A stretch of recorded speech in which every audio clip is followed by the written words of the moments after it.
tudo o que você precisa saber para concursos públicos sobre os princípios do Estatuto da Criança e do Adolescente.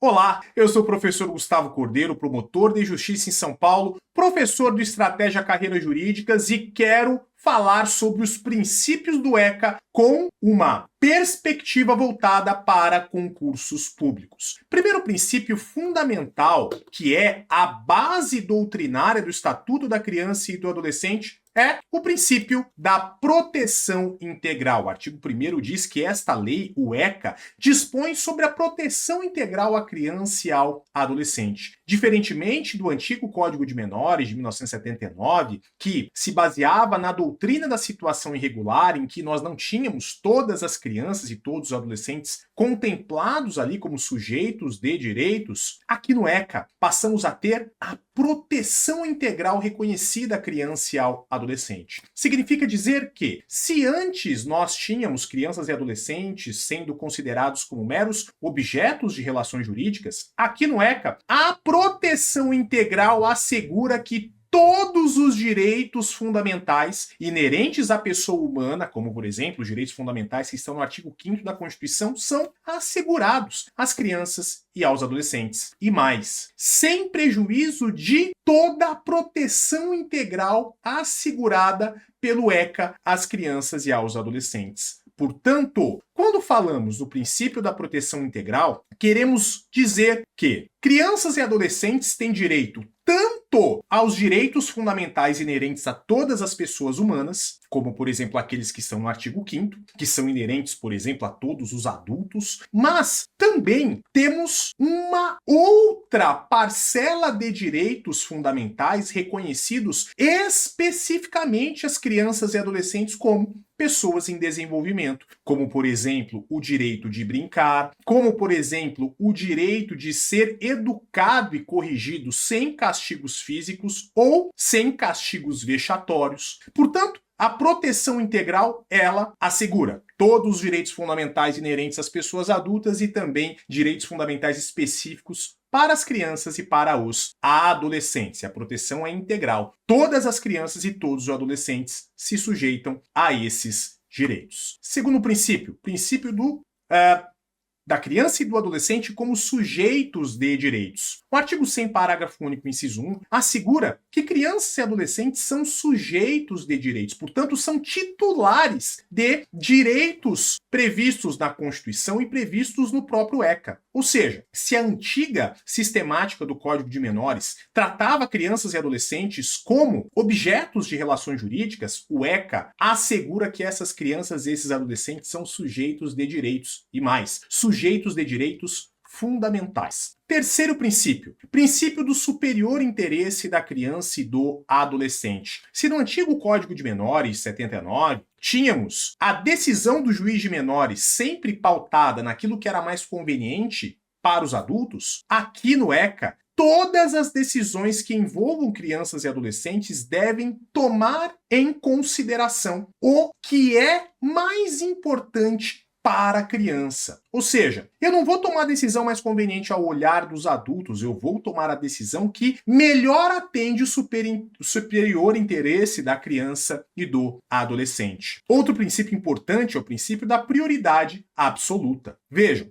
não apenas direitos fundamentais são assegurados a crianças e adolescentes, mas crianças e adolescentes têm direito à implementação e à concretização desses direitos fundamentais com prioridade absoluta em relação a todos os demais. Então, se houver um recurso público escasso e eu tiver que decidir entre implementar uma política pública que envolva criança ou adolescente, ou uma pessoa idosa, ou uma pessoa adulta, qual política pública terá absoluta prioridade? A da criança e do adolescente. E o artigo 4º, parágrafo único, nos traz o alcance dessa prioridade absoluta. Primeiro, primazia de receber proteção e socorro. Então, num hospital, a criança tem que ser atendida prioritariamente. Segundo, precedência de atendimento nos serviços públicos e de relevância pública. Por exemplo, no SUS, temos que dar uma prioridade para crianças e adolescentes. Terceiro, preferência na formulação e na execução de políticas públicas. Então, havendo escassez de recursos, eu devo mandar e devo implementar políticas públicas envolvendo crianças e adolescentes em primeiro lugar. E por último, a quarta exemplificação dessa prioridade absoluta no ECA é a destinação privilegiada de recursos públicos para as áreas que envolvam criança e juventude. Certo?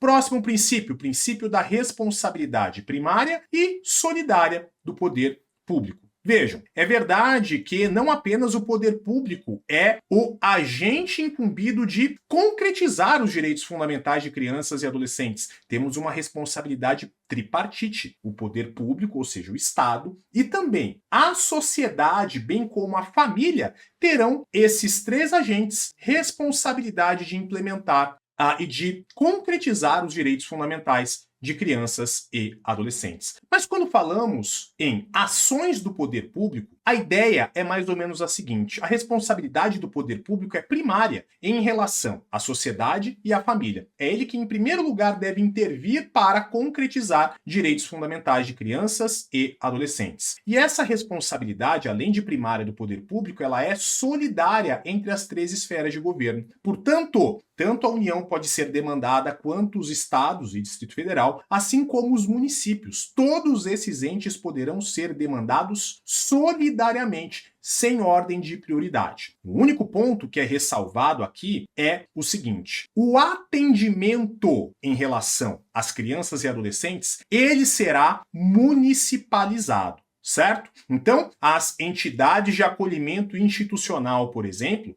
para crianças e adolescentes em situação de risco, deverão ter o seu atendimento municipalizado. E outro ponto importante: alguns programas poderão ser executados por entidades não governamentais. Então, pensando nos próprios institutos de entidade de atendimento, como, por exemplo, unidades de acolhimento institucional, o município pode executar esse serviço pessoalmente ou por meio de ONGs, que, por exemplo, poderão desenvolver esse serviço, ok? Mas a responsabilidade é primária e solidária do poder público. Próximo princípio importantíssimo é o princípio da prevalência da família. Se lá no Código de Menores 79 não havia nenhuma preocupação que as crianças e os adolescentes fossem educados e crescessem no seio da família natural, ou eventualmente da própria família extensa, e lá tínhamos a institucionalização, o abrigamento como algo muito comum e natural, sem o zelo para com a família de origem, no ECA passamos a ter esse princípio muito importante, em que, mesmo havendo situação de risco de crianças ou adolescentes, a prioridade é manter essas crianças e adolescentes na sua família, ou, eventualmente, devolver, restituir, reintegrar essas crianças ou adolescentes na sua família. E somente em último caso é que nós vamos pensar em retirar essa criança ou esse adolescente da sua família e, eventualmente, integrar em uma família adotiva. Outro princípio muito importante para nós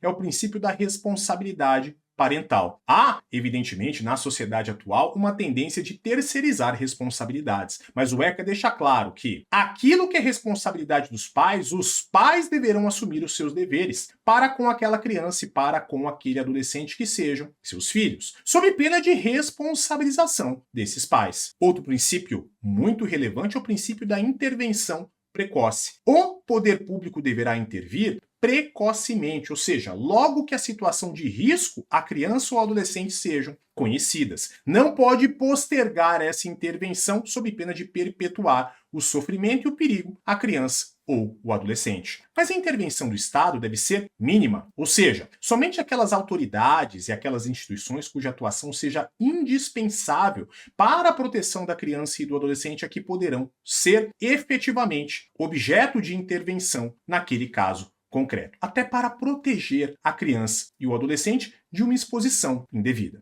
Princípio da proporcionalidade da atualidade. A intervenção deverá ser aquela necessária e adequada à situação de risco no momento em que a decisão é tomada. Então, não é porque, por exemplo, a criança faltou um dia na escola que eu já vou determinar a destituição do poder familiar. daquela família. Deve haver uma escalada conforme a necessidade e a adequação, no caso concreto, daquela providência. Um último princípio muito importante para nós é o princípio da oitiva obrigatória e da participação. Sempre que crianças e adolescentes tiverem de ser retiradas da sua família de origem, eventualmente sejam colocadas em famílias substitutas, mediante guarda, tutela ou adoção, elas têm o direito de serem ouvidas e de participar da definição da medida. Inclusive, a opinião de crianças e adolescentes deverá ser considerada pelo juiz em ações de guarda, em ações de tutela e em ações de adoção. Mas vejam, existe uma escalada aqui. Quando falamos de ação de guarda, ação de tutela ou ação de adoção, portanto, de colocação de crianças e adolescentes em família substituta, temos a seguinte ordem. As crianças deverão ser ouvidas pela equipe interprofissional. Ou seja, psicólogos e assistentes sociais deverão ouvir essas crianças nesses casos de ação de guarda ou de ação de adoção. Agora, para o adolescente, a exigência é ainda maior. Adolescentes deverão consentir com a guarda perante uma determinada pessoa, ou eles deverão consentir quando houver uma ação de adoção. E esse consentimento deverá acontecer em audiência perante o juiz. Se não houver consentimento do adolescente numa ação de guarda ou numa ação de adoção, qual é a consequência? Nulidade da medida. E aí, você gostou desse conteúdo envolvendo o direito da criança e do adolescente? Então dá um like no vídeo, se inscreva no canal e ative as notificações. Eu sou o professor Gustavo Cordeiro, promotor de justiça em São Paulo. Meu Instagram é Gustavo H. Cordeiro e o meu canal do YouTube é Professor Gustavo Cordeiro. Eu espero vocês por lá. E se você quer que nós falemos de outros assuntos envolvendo o direito da criança e do adolescente, comenta aqui no vídeo que com toda certeza nós traremos esse conteúdo para você em um próximo vídeo. A gente se vê já já. Forte abraço a todos vocês, fiquem com Deus e ad sumos. Valeu!